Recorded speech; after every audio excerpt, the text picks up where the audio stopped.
الحمد لله والصلاة والسلام على رسول الله وعلى آله وأصحابه أجمعين. أما بعد، السلام عليكم ورحمة الله وبركاته. xiisadeennii maanta biidn illahi subxaana watacaala waxaynu ku qaadan doonaa masale kamida masaa'il اlictiqaad oo su-aal ahaan hore aada ii weydiiseen oo aan ka jawaabay, oo dadka qaarkood ay ka daba yidhaahdeen hadal aan cilmi, cadaalad iyo run midnaba aan ku dhisnayn. waa masaladii ku saabsanayd xadiid الsuura, in allaha khalaqa aadama calaa suuratihi, xadiid bukhaari iyo muslim ay wariyeen can abi hurayra. waxaan dhegaystay in badanna laysoo weydiiyey dad aan anu magacyadooda garanahayn laakiin culimo sheeganaya oo masaladaasi ka daba tegay. waxaa waajiba qofku hadduu cid ka hadlayo ama uu radinayo an yakuna kalaamuhu bicilmin wa cadlin wa waracin wa amaana. hadalkiisu marka koobaad inuu cilmi ku dhisnaado iyo aqoon, ee aanu jahli cidna kaga hadal o aanu ku radin. waana masale in badan aynu ka hadalno. mar labaadka hadalkiisu inuu ku dhisnaado cadaalad, oo aanu qofka hadalkiisa kala reebine sidiisa usoo naqliyo, waxaanu odhanna aanu u nisbayn oo aanu qofka ka sheegin. saas oo kale warac, xalaal miirad, alla kacabsi iyo aakhira dhowrasho waa inay ku jirto hadalka qofku uu cid ku radinayo. maanta adduunyaa la joogaa, qofku waxbaa iska odhan karaa, berri baa ilaahay subxaana watacaala la hortegayaa, qof walbana halkaa xisaab baa ku sugaysa. alamaana fi naql, cadaaladday ka mid tahay. qofku hadalka dadka uu radinayo ha noqdaan gaalo, muslimiin ahlu sunna ah, muslimiin ahlulbidca ah, kuway doonayaan ha noqdaane, si amaana ay ku jirta waa inu usoo raro, oo hadalkii waxna aanu ku darin, waxna aanu ka reebin. waa masalo ilaahay subxana watacaala kitaabkiisa inoogu sheegay, weliba markuu ka hadlaayey qofku hadduu ka hadlayo cid ay cadaawadi ka dhaxayso. walaa yajrimanakum shana'aanu qawmi calaa an laa tacdiluu icdiluu huwa aqrabu litaqwa. cadaawad aad dad u haysaan yaana idinku kalifin inaydaan cadaalad samayn, oo dadka aad dulmidaan, waxaanay odhan aydaan ka sheegin, waxaanay galabsan aydaan ku xukumin, hadalkooda aydaan ziyaadin, dhimin, bedelin. cadaalad sameeya, taas ayaa alla kacabsigiyo diinku dhaqanku ku jira. waidaa qultum facdiluu buuhi ilaahay subxana watacaala. hadal haddaad tidhahdaan hadalkiinu ha noqdo hadal cadaalad waxa weeyaan ku dhisan, oo mid walba xaqiisa la siinayo, xaqiisa aan laga dhim ahayn, xataa haddii hadalkiisa iyo ficilkiisa khaladu ku jiro, sidii shareecada uxukumtay loo xukumayo intaan loo dhaafinahayn. culimaduna markay ka hadlayaan alkalaam fi ruwaat iyo alkalaam fi rijaal cumuuman, shuruudda dadka lagaga hadli karo ayay ku daraan. alimaam الnawowi raximah llahu tacaala hadaladiisa, alimaam dahabi waxaa hadaladiisa kamid ah alkalaamu fi rijaal yaxtaaju ilaa cilmin wa cadlin wa waracin taam. ragga in laga hadlaa, odhaa qofkaasi la xukumo, la dhaa waa gaal, waa mubtadic, wuu khaldan yahay, waa saaxibu bail, cilmi bay arrintaasi u baahantahy. haddaad jahli kaga hadasho, ilaahay subxaana watacaala xukunkiisii midaan ahayn baad ku xukumaysaa, oo labadii qaadiye naarta gelayey midkood baad noqonaysaa. waxaa kaloo u baahan yahay cadli, waxaa hadaladiisa kamid ah alkalaamu fi ruwaati yaxtaaju ilaa cilmin wa waracin taamin wa baraa'atin min alhawa walmayl. hadalka ruwaadda laga hadlayaa wuxuu u baahan yahay cilmi, warac, xalaal miirad dhamaystiran, iyo qofku inuu ilaahay daraaddi u hadlayo, oo uu ka maran yahay itibaacu lhawa iyo tacasub iyo mayl ilaa طaa'ifa aw ilaa nafsihi aw ilaa madhab ujeedadiisu ay tahay un xaqa inuu caddeeyo baatilkana inuu radiyo isagoo taa ilahay subxana wa tacala ugu dhawaanaya dadka qaar ka mida hadalkooda laysoo diray markaan dhegaystay cadaalad iyo cilmi midna kuma jiro cadaaladi kuma jirto iyo amaanatu fi naql ammaano xagga soo rarista hadalka ah oo marka koobaad waxaanan anigu odhanba ayuu odhanayaa sidaasuu yidhi labada hadalna qof wal oo muslimi intuu isu dhegaysto bal ha kala xukumo wuxuu odhanayaa wuxuu yidhi ilaahay iyo aadam way isu eegin ilaahay iyo aadam isku sibay u yaallaan ilaahay iyo aadam waa isku saambal saddexdaa jumladood midna hadalkayga kuma jirto waa min kiishkiisu kala soo baxay waana kadib sariix been cad weeye oo xaqiiqada ka fog kadalika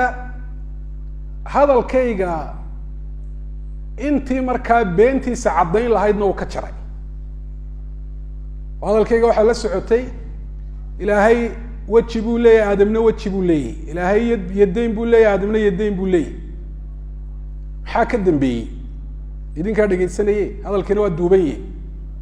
ilaahay wejigiisa iyo ka aadam isku mid maaha ilaahay gacmihiisa iyo gacmaha aadam isku mid maaha laysa kamilihi shay wa huwa samiic lbasiir intaana meesha uu ka saaray ila intaasi haddii hadalka ay la socon lahayd oo la raacin lahaa beenaha horeo dhan bay burin lahayd oo meesha ay ka saari lahayd marka waxaan leeya ilahay subxana wa tacaala ka baq oo beenta iyo ribeynta ilaahay subxana wa tacaala uga toobad keen hadalkana sidiisa usoo wada naqli kadibna cilmi ku naqdi waa talabaada hadalkaasi cilmi buu ka maran yahi oo ereyga suura ee xadiida kusoo arooray macnihiisa muu fahmin haddii la dhaha ilaahay suuruu leeyahy in ilahay makhluuqa lagala mid dhigay buu moodaya isagu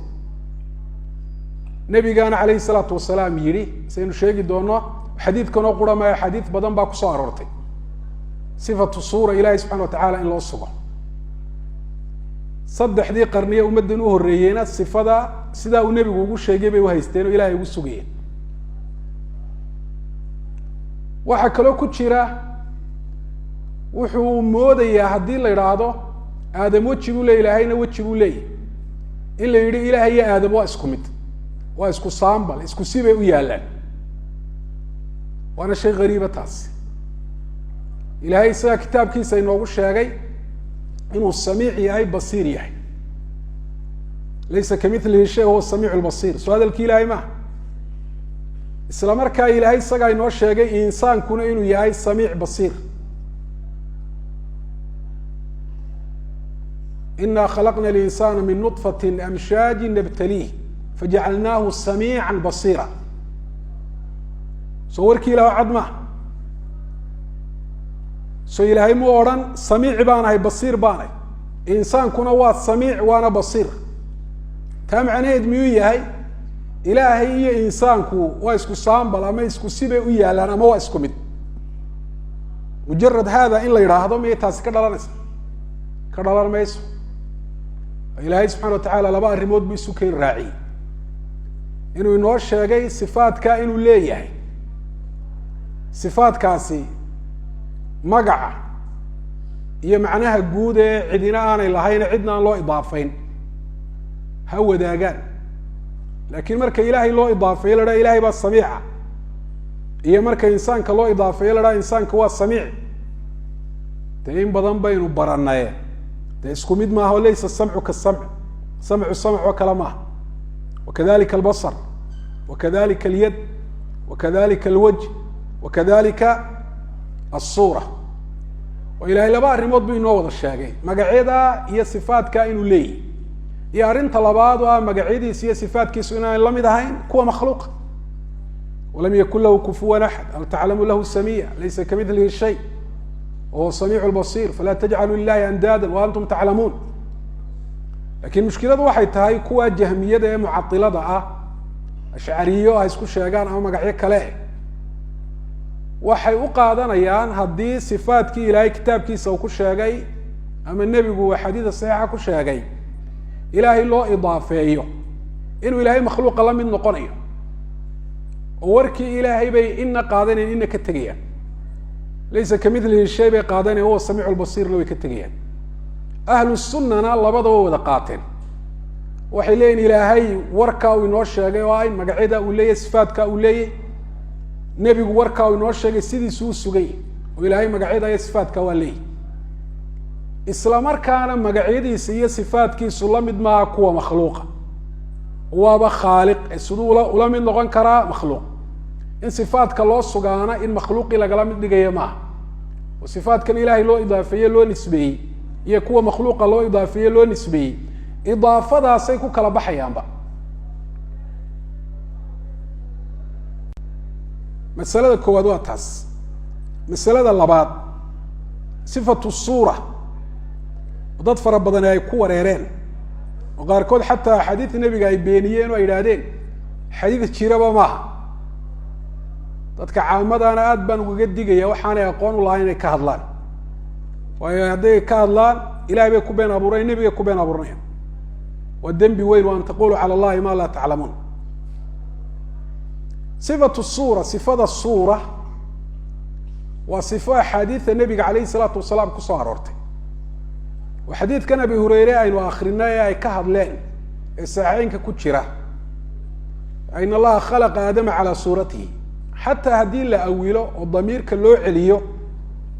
aadam ama madruubka kii la garaacaye sababulwuruudka xadiidka ahaa,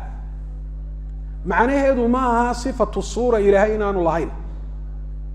ilahay sifatu suura waa leeyi, suuro ilaahay waa leeyi, lannahu ma min mawjuud ila walahu suura. suurada loogama jeedo sawir kamarad lagu qaaday, meelaha qaar baa saa u fahmayey. suurada waxaa looga jeedaa hay-a iyo kayfiya looga jeeda. ilaahay subxana wa tacaala waa leeyi, mawjuud kastaana waa leeyi. waxaan suuro lahaynun wax macduuma, oo wax jira aan ahayn. qofka yidhaahda waxaa mawjuud baa jira suuro aan lahayn, waxa uu ku hadlayaa caqli iyo cilmi midnaba maaha. ma min mawjuudin ila walahu suura, falkhaaliqu lahu suura wlmakhluuqu lahu suura walaysat isuuratu kasuura. labada suurana isku mid maaha, oo ilaahay daatan wa sifatan makhluuqa ula mid maaha. sida in badan ilahay inoo caddeeyey caqiidatu ahli sunana ay tahay. axaadiida sifatu suura kusoo aroortay marka xadiidkaa laga yimaado ee weliba sariixa kuwa ee ku cad, waxaa kamida xadiiثu abi hurayra fi lbukhaari wa muslim, iyo xadiiثu abi saciidin اlkhudri kadalika fi lbukhaari wa muslim. yowma alqiyaama ayuu xadiidkaasi ku saabsan yahay, iyo ard lmaxshar marka khalaa'iqda ama dadka la isugu keeno. fayaأtiihim calى suurati laysat الsuura alati ra'awhu calayha. ilaahay baa subxaana wa tacaala u imanaya suuradii ay ku arkeen mid aan ahayn buu ugu imanaya.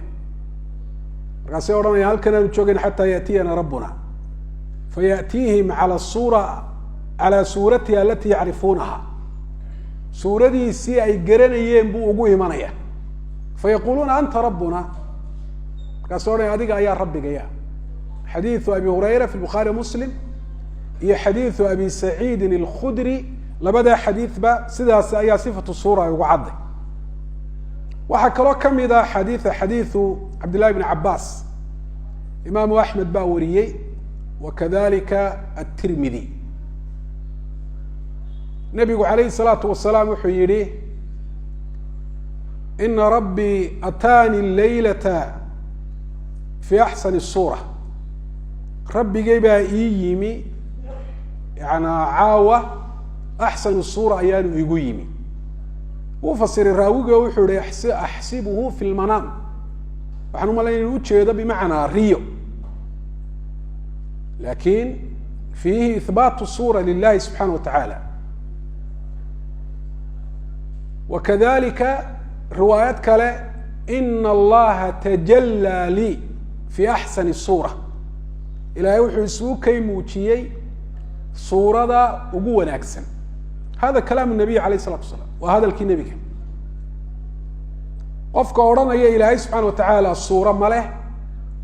حديث النبي عد أي خلاف. قفك يري إلهي سور لي النبي محمد وركيسي أم بوشاقة وركلم وشيء بلدوها تاسف فصير وصده انت سوى حديث والصورة أي كسا أرورتي إضافة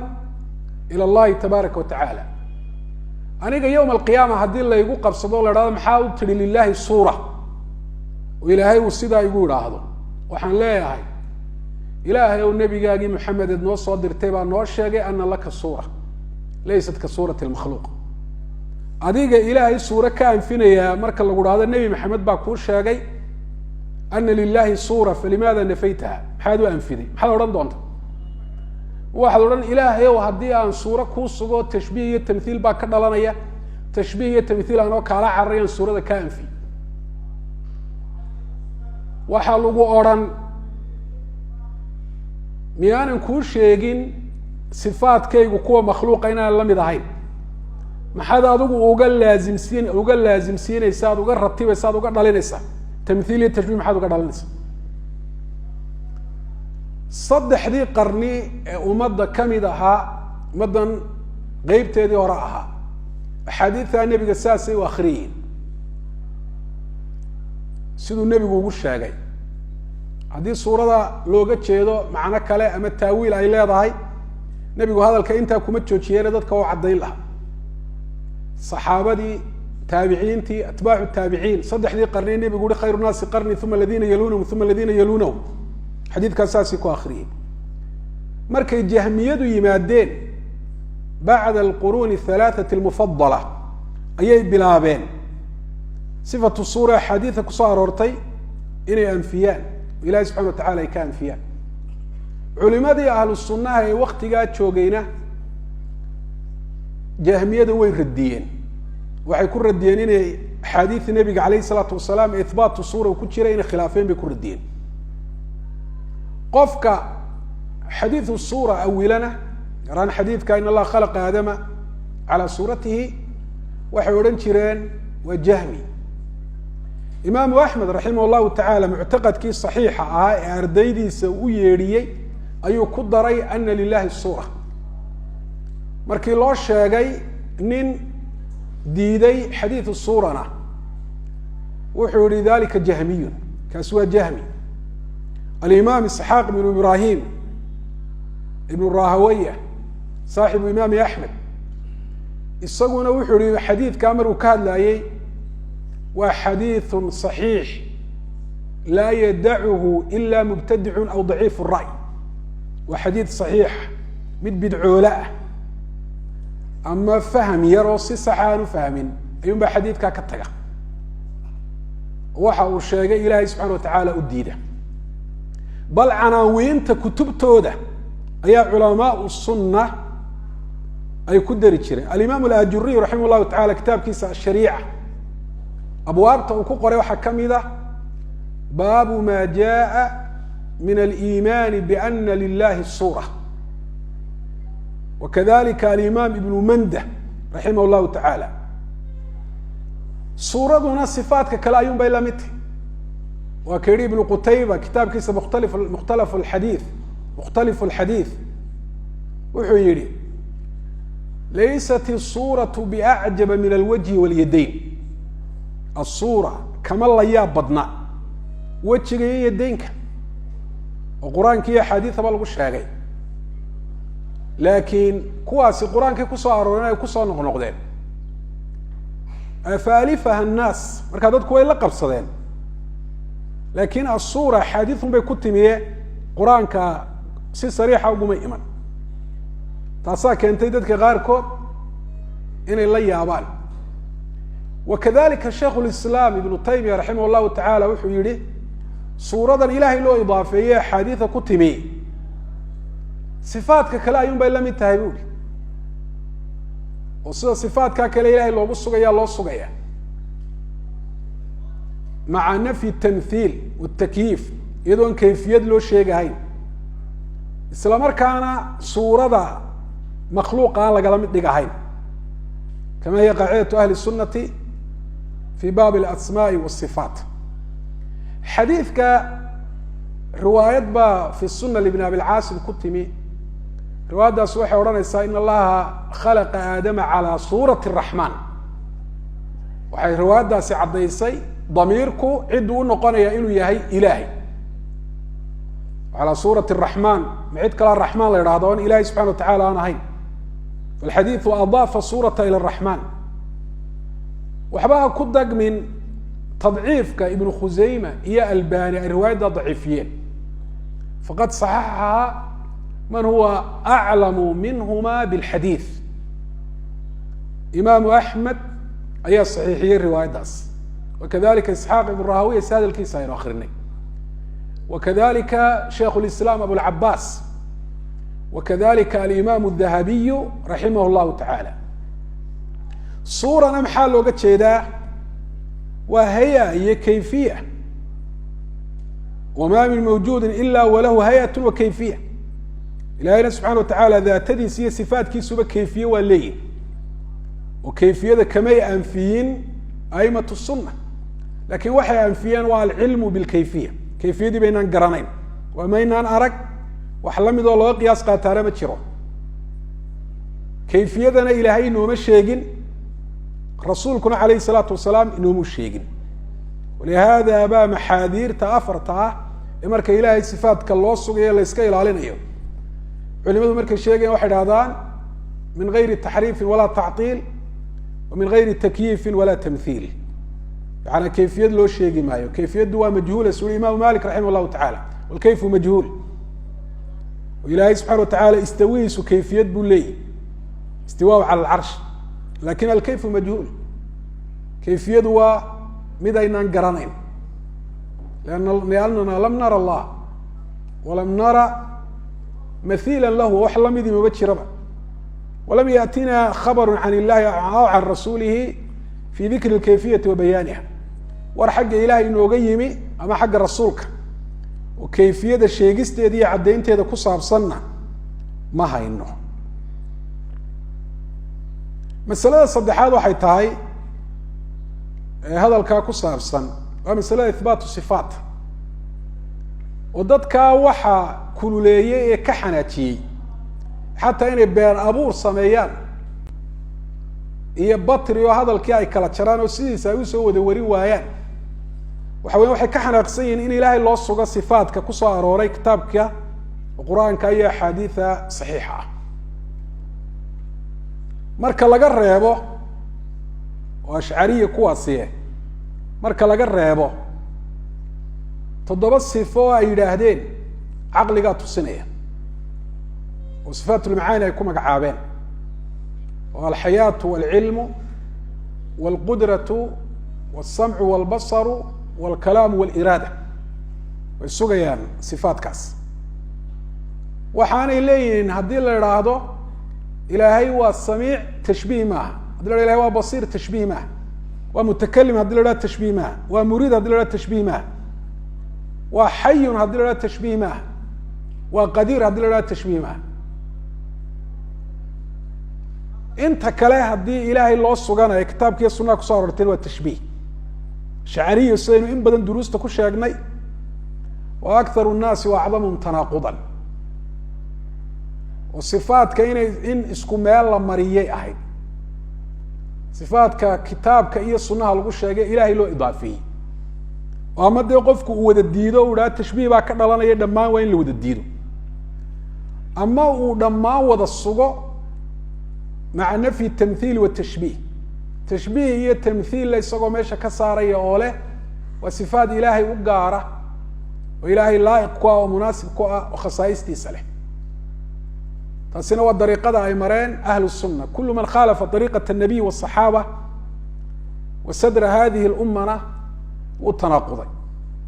oo ahbata shayئa wa nafaa nadiirahu waxbuu sugay mid lamidana wuu anfiyey wanafaa shayئa waahbata nadiirahu wax صifaatkii kitaabkii sunaha kusoo arooray kamida ayuu anfiyey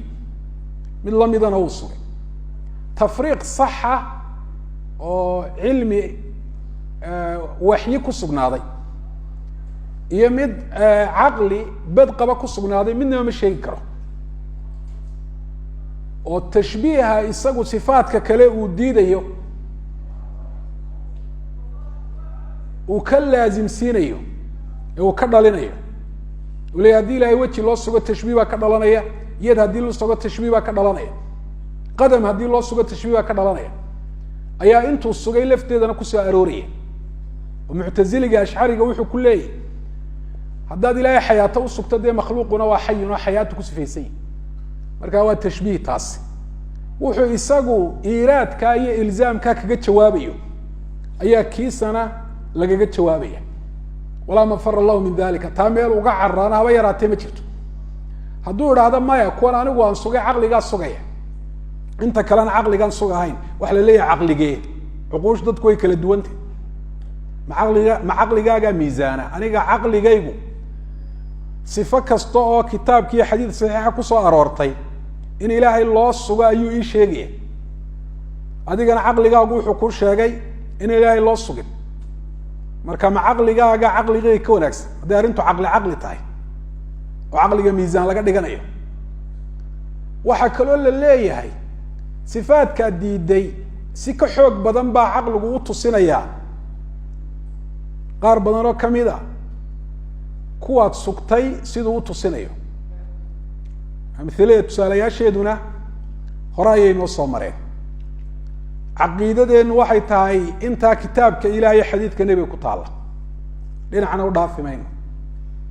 inta ku taallaana waa maxay waa in ilaahay magacyo loo sugo lilahi alasmaa alxusna fadcuuhu biha magacyada ilaahay waa leeyahay ban leno ilahay ba magacyo u yihi ilahay isagaa isku magacaabay cid u bixisayna ma jirto magacyada ilahayna makhluuq maaha qofka dha waa makhluuqna waa gaaloobaya sifaadka magacyadaasi ay koobsanayaan iyo sifaadka afcaasha ilaahay ay tusinayso afcaasha ilahay loo idaafiye fi lkitaabi wasuna iyo sifaadka si sariixa usoo arooray oo cad sifanimo ku cad sida sifat raxma raxmati wasicat kula shay iyo kuwa lamidkaa ilahay waynu usugaynaa sifaadkaasi waa sifaat ilahay baynu leenahay ilaahay ma laha odhan mayno leexinna mayno macno kale u yeeli mayno sifaadka makhluuqana kala mid dhigi mayno oo waxaynu leenahay sifadu haddii ilaahay loo idaafeeyo ilahay bay laa'iq ku tahay munaasib ku tahay khasaa'istiisa iyo mumayzaadkiisa ay leedahay makhluuqa marka loo idaafeeyana makhluuqay gaar ku tahay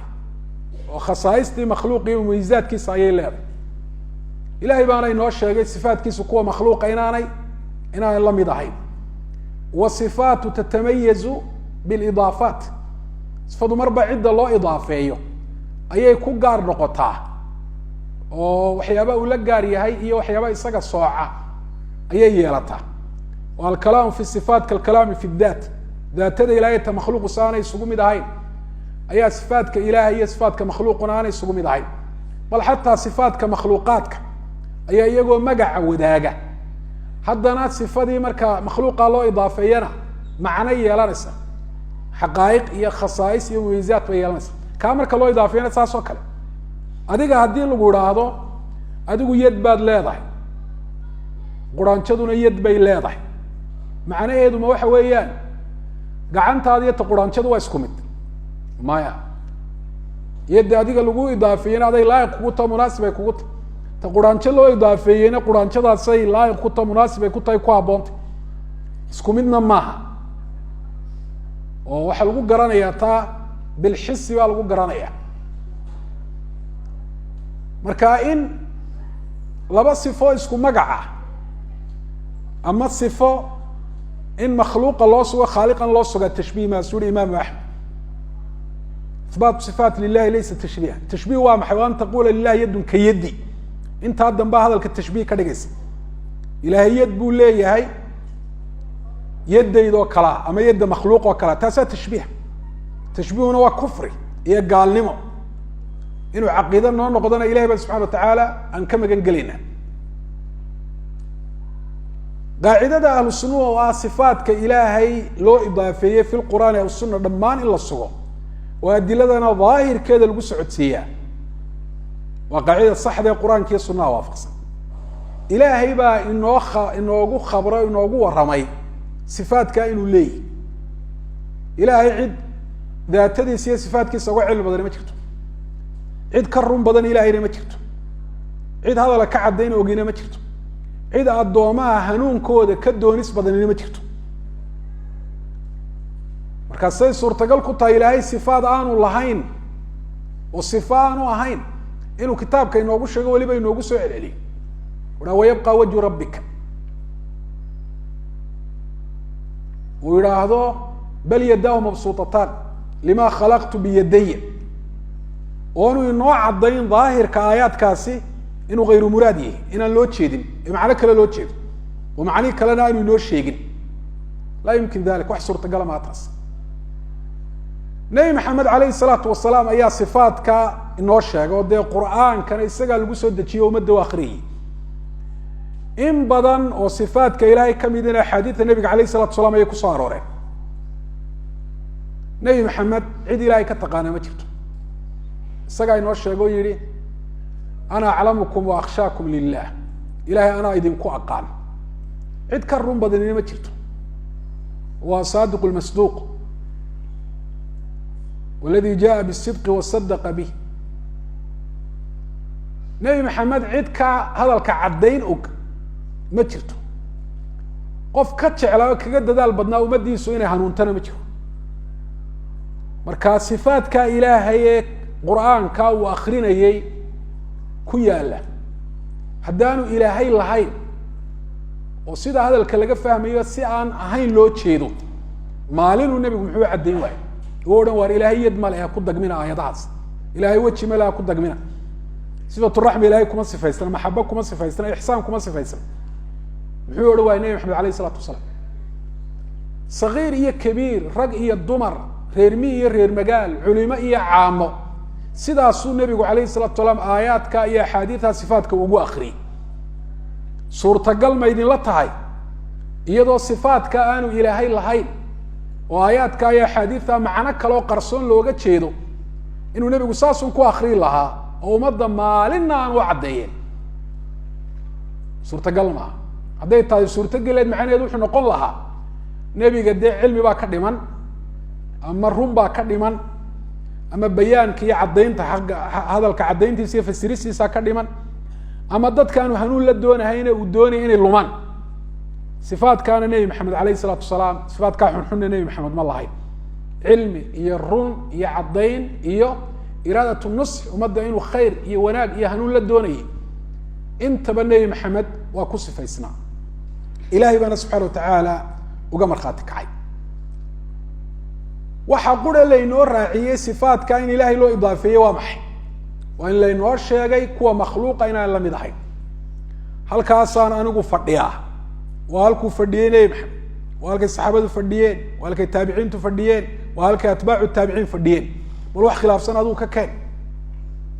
haddii lay weydiiyo fi dunya ama fil aakhira laygu weydiiyana jawaabteedu waxa weeye sifaadka waxaan ilaahay ugu sugay anoo aaminsan kuwa makhluuqa inaan la mid ahayn. ilahay baa saa kitaabkiisa ku sheegay, nebi maxamed baa alayh salaatu wasalaam axaadiida ku sheegay. xujadaydii waan haysta. ninka sifaadka ilaahay u diiday isagoo le tashbiih iyo tamthiil baan ka cararaya, iyadoo tashbiih iyo tamthiil sifaadka sugistooda aanu kaba dhalanaynba, oo marka horeba in sidaa laga fahma ay khalatay. markuu ilaahay yidhaahdo weji baan leeyahy, in loo fahmo ka makhluuqa inuu la mid yahay, deetana si aan ilahay makhluuqa loogala mid dhigin wejigii ilaahay laga anfiyo loo diido, marka horeba kaasaa faham khaldana. sifo uu ilaahay isu idaafeeye sidaa adigu uga fahmaysa haddaad caqli leedahay oo farqiga khaaliq iyo makhluuq udhaxeeya, cadamat lkhaaliq iyo dacfu lmakhluuq aad kala taqaan, haddaad cilmi leedahay oo inta ilaahay subxana watacala daatadiisa sifaadkiisa ka warramay aad garanayso, sifada ilaahay uu isugu idaafeeyey uu yihi sifadaasaan ku sifaysnay, ama nebigu u idaafeeyey, si aad uga fahamtay aduu ta makhluuqa in la mid tahay. iyadoo ilaahay uu kuu sheego uu kuu caddeeyeyba inuu sifaadkaa leeyahay kuwa makhluuqana aanay la mid ahayn. sideebaa sifadii in ilaahay loo tiiriyo loo idaafeeyo aada uga fahamtay inay la mid tahay sifatu almakhluuq? arrintaasi waxay ka dhalataa inaan ilaahay subxana wa tacaala qofku si dhab aan u garanayn cadamada ilaahay iyo weynidiisa iyo khaaliq inuu yahay makhluuq aan la garab dhigi karin, inaanu qofku si fiican u garano qalbigiisa aanay gelin. arrintaas waxay ka dhalatay qofka oon qur'aanka weynidiisa aan garanayn. haddii la idhaahdo wejigan ilaahay loo idaafeeyey haddii ilaahay loo sugo ama yad ama sifaadka kale, tashbiih baa ka dhalanaya. macnaheedu soo maaha qur-aankii ilaahay uu soo dejiyey dadka inuu hanuuniyo ayaa daahirkiisu wuxuu yahayba uu tusinayaaba kufri. qaarkoodna taa way caddaysteenba, dawaahiru nusuus inuu kufri yahay bay si cad ay u sheegeen. waa gariib qur-aanku inuu xaq iyo baadila kala caddeeyo. tabaaraka aladii nazla alfurqaana calaa cabdi liyakuna lilcaalamiina nadiira ayuu ilaahay usoo dejiyey oo dadka waddada hanuunka u caddeeyo. nebi maxamedna waxaa loogu soo dejiyey dadka inuu ufasiro. waanzalnaa ilayka dikra litubayina linnaasi maa nuzila ilayh. markaasay suurtagal ku noqonaysaa dhaahiru lqur'aan iyo waxa markiiba laga fahmaya inuu noqdo kufri iyo dalaal. hada mima laa yumkin, waxaan suurtoobahay intaasi.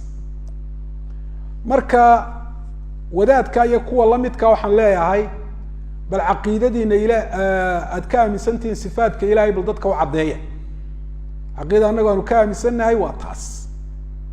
waana caqiidadii qur-aanku sheegay, xadiidta nebigu ay sheegtay, mid khilaafsan ilahay iyo rasuulkiisu aanay noo sheegin. waa tii saxaabatu rasuulillahi ay aaminsanaayeen oo wax qur-aanka iyo xadiidka daahirkiisa khilaafsan marnaba saxaabadu may sheegin. bal wax waafaqsan ayaa aahaarta saxaabada laga soo wariyey iyo taabiciinta iyo atbaacu taabiciinba ka buux. arrinta u dambaysa waxay tahay tusinaysa waxaanay aqoon u lahayn dadkaasi inay ka hadlayaan. wuxu uhi qadar mushtaraga buu sheegay. alqadr mushtarak muu fahminba waxaa alqadr mushtarak looga jeedo. alqadr mushtarak wuxuu u fahmay sifo ilaahay loo idaafeeyey iyo sifo makhluuqa loo idaafeeyey inay isku mid yihiin. waagan ku celcelinaya waa isku mid buuri, waa isku saambal buuri, isku sibay u yaallaan buuri, saasuu ufahmay. alqadru lmushtarak maxaa looga jeeda? qadr mushtarak waxaa looga jeedaa sian in badan duruusta ku sheegnay, sifadu markaan cidna loo idaafayn ayay tahay mushtaraka. oo haddii alwaju la idhaahdo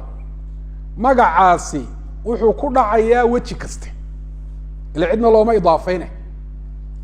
laakiin haddii cid loo idaafeeyo o la idhahdo wajhu llah, wajhu linsaan, wajhu ljamal, wajhu lfiil, mushtarak markaa maaha. idaafada ayaa kala soocaysa oo kala saaraysa. marka la leeyahay qadar mushtarakaa jira fi lwajhi, macnaa waa wejinimada macnaheedu, oo kani waa weji kanina waa weji. lakin labada weji dee ma isku mid ba? haddii la dhaha waa isku mid markaasi tamhiil iyo tashbiih. marka wejigii khaaliqa loo idaafeeyo makhluuqna loo idaafeeyo, haddii la idhaahdo markaas la idaafiyey bay wax wadaagaan oo ay mushtarak yihiin oo ay isku mid yihiin, markaasay tamhiil iyo tashbiih ay tahay. alqadr mushtarak bayna asifaat ma aha wax anigu aan ikhtiraacay, aqoon baanay u lahayna xataa ashcariyada u nisbe sheeganayaan sifaadkay sugaan qadar mushtaragi inuu jiray sheegan. oo waxay yidhaahdaan yana qadarka maqal ayaa mushtaraga. samc, qadarka maqal ayaa mushtaraga, iyo qadarka basar, iyo qadarka cilmi. lakin marka la idaafeeyo la dhaha samcu llah, khalaas mushtarag maaha kaas, ilahay buu ku gaari kaas, ka makhluuqana la mid maaha. marka makhluuqa loo idaafeeyana waa saas oo kale. makhluuqa loo idaafeeyey buu ku gaar yahay ka uu yahayba. xataa makhluuqaadka kale khasaaista iyo mumiizaadka la wadaagi maayaan. marka qadarka mushtaraga xataa ashcariyadu toddobadaas sife ay sugayaan markay ka hadlayaan way sheegaan. lakin mushkiladu waxa weeye qof aan alqadr mushtarak fahmin oo alqadr mushtarak u fahmay sifaadka ilahiy kuwa makhluuqa isku mida, ilahiy makhluuqa isku si u yaala, isku saambala, ayaa dee masaladii ka hadlaaya. in la fahamsiiyaana waxay u baahan tahay inuu duruusa soo fadhiisto oo kutubta ictiqaadka sida ardayda uu daraaseeyey ayay u baahan tahay oo masalo qof caami uu si fudud u fahmi kara ma ama qof culimo sheeganayo dee bartay funuun kale naxwo dhigtay ama fiqi dhigtay laakiin fanniga ictiqaadka aan dhigan oo ictiqaadu ahli sunniya aan garanayn bal xataa ictiqaad alashcariya ee u nisbo sheeganaya aan garanayn oon aqoon u lahayn bal ninkaa iyo kuwa lamidka ah waxaan leeyahay bal iska daaya ictiqaadka ahlu sunna ay aaminsan yihiin bal ashcariya ictiqaadkooda sharaxa baab alasmaa wasifat hadday tahay baab lqadar hadday tahay baab liimaan hadday tahay baabu kalaam illahi hadday tahay idinkoo iswaafajinaya aqwaasha iyo atwaarta dowrarka iskhilaafsan ee madhabkaasi uu leeyahy kaad idinku aaminsan tihiin iyo inta aad ka qaadateenna bal dadka u sheega innaga waxaan ictiqaadsanahay waa intaa ilahay kitaabkiisa lagu xusay iyo sunaha nebiga alayh isalaatu wasalaam salaf lumma ummaddan saddexdii qarniye u horreeyeyna caqiide u ahaa taas ayaa caqiide noo ah ugu dambeyn waxaad mooddaa baryahan dambe dadka ahlulbaatilka in badan oo kamidii inay soo dhiiranayaan waxaana laga yaabaa inay ku dagmeen qaar badan oo hadlay in laga aamusay oo aan la radin waxaan leeyahay ha ku dagmina taas ilaahay subxaana watacaala awood qalbi iyo awood carab iyo awood aqooneedba wuxuu noo siiyey asxaabulbaatil kaasoo kale in radino mararka qaarkood waxaa laga yaaba inay isaga dayno inay cid kale radido ay ku filaatay ama masaladu ay tahay masalo waadixo iska cad oo cid waliba baadilnimadeeda ay fahmayso dhaahirat lbutlaan inay tahay yaanay moodin inaan masaaisha in looga aamusay masaaisha aqoon la-aan ama inaan la caddayn karin ama baqa in looga aamusay laa nakhaafu fi llahi lawmata laa'im bal kullu mubtil oo wax baatila ku hadla ilahay anagoo radintiisa ugu dhawaanayna ayaan radinayna masaladanna inaan ka hadlo maanta waxa igu kalifay been abuurka intaa leeg ee ninkaa weyn uu sameeyey markii u horreysay maraykan baa layga soo diray hadalkaas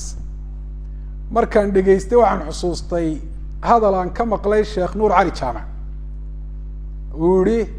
nin sidan oo kalea buu u jawaabayuu radinayay markaasaa wuxuu yihi war ilay culimada gabal baa been sheega